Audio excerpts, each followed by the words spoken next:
land tenure system.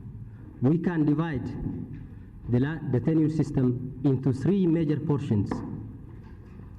The first type of land tenure is the so-called communal land holding system, which is prevalent in the five northern provinces, regions of Ethiopia, namely Gojam, Begemder, Tigray, Wollo, and Eritrea.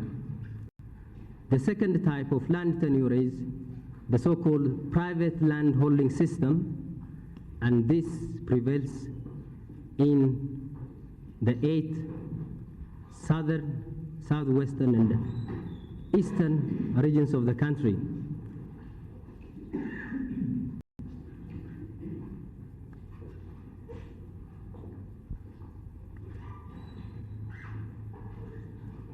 The third type of the land tenure system is the so-called nomadic land tenure system, which prevails in almost all lowland regions of the country.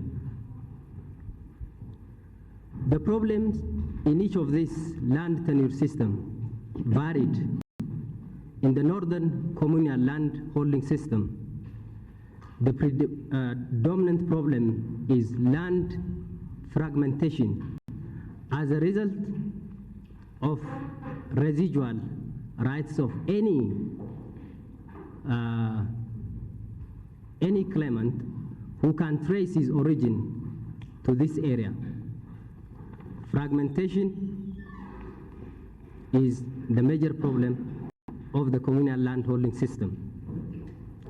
On top of this problem, the Ethiopian Orthodox Church owned large tracts of land in the communal land holding system, on which millions of tenants have been toiling by surrendering a large portion of their produce to the church.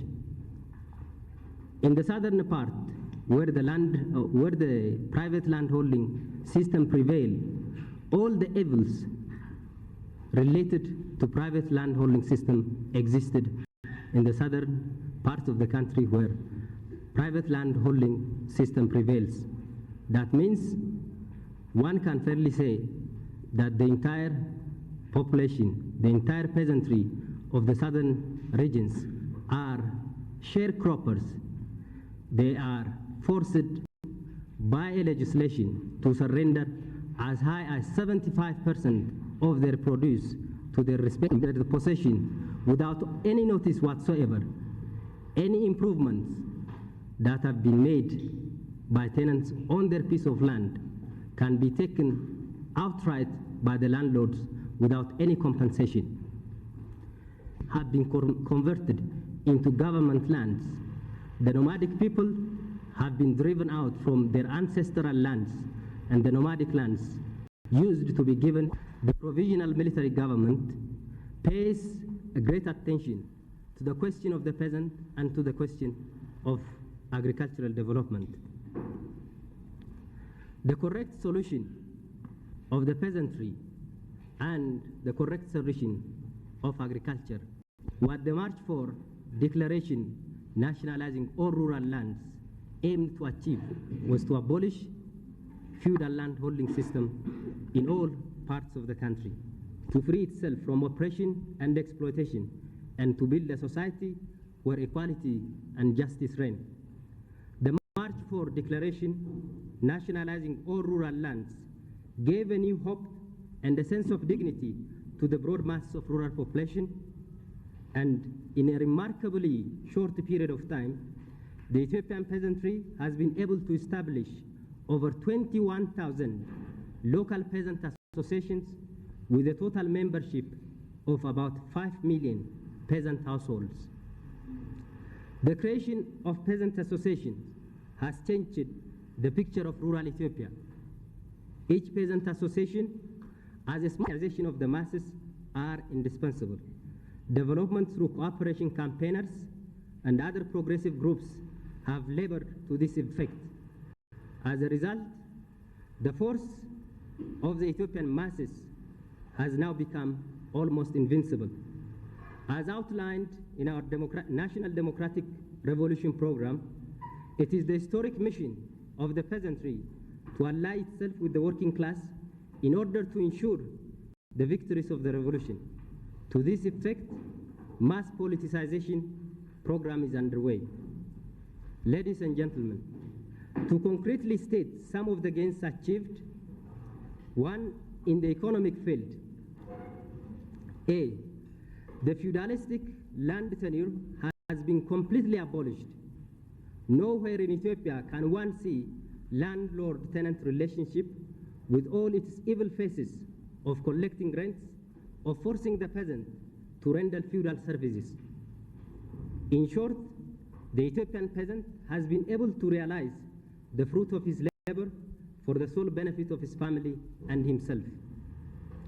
The nomadic population whose land has been confiscated by the emperor's constitution are being reinstated to their ancestral lands, and massive efforts are being made to introduce them to sedentary form of agriculture. This is its demands and its political aspirations. The people's militia, which was a direct outcome of the people's struggle, of the struggle of the peasantry against feudal landlords, has been legalized by a subsequent legislation issued to strengthen the spirit and purpose of March 4 Declaration. The people landlords. This resistance and sabotage range from actual armed resistance to disrupt agricultural production. Some reactionary elements of the bureaucracy were actively involved. We have been able to stand this reaction through the united efforts of all progressive forces.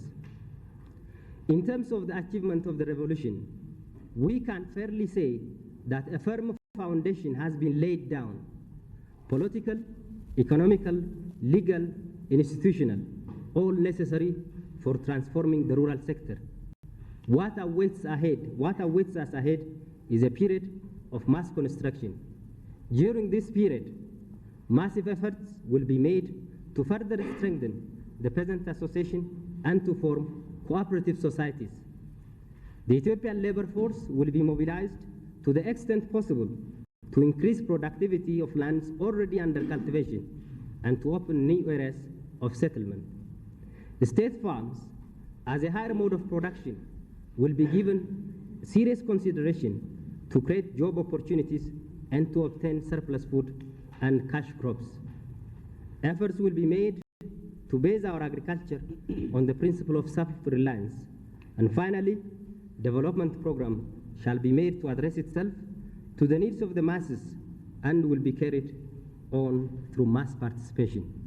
Ladies and gentlemen, in brief, what has been achieved by the March 4 Declaration has been outlined above, and what challenges the Ministry of Agriculture and Settlement and the government as a whole is to transform large unutilized areas of the country which has never been settled in the past.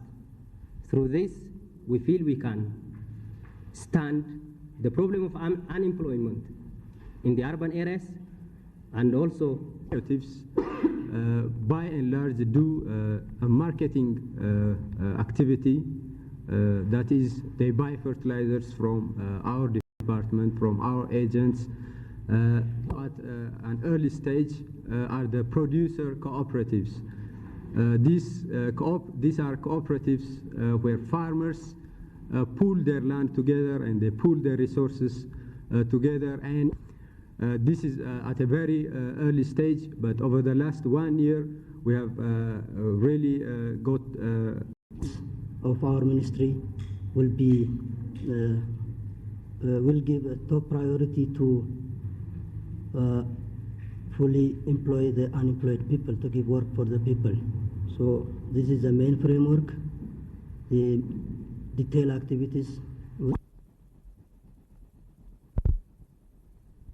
That means the emphasis has been on producing more food to feed the people.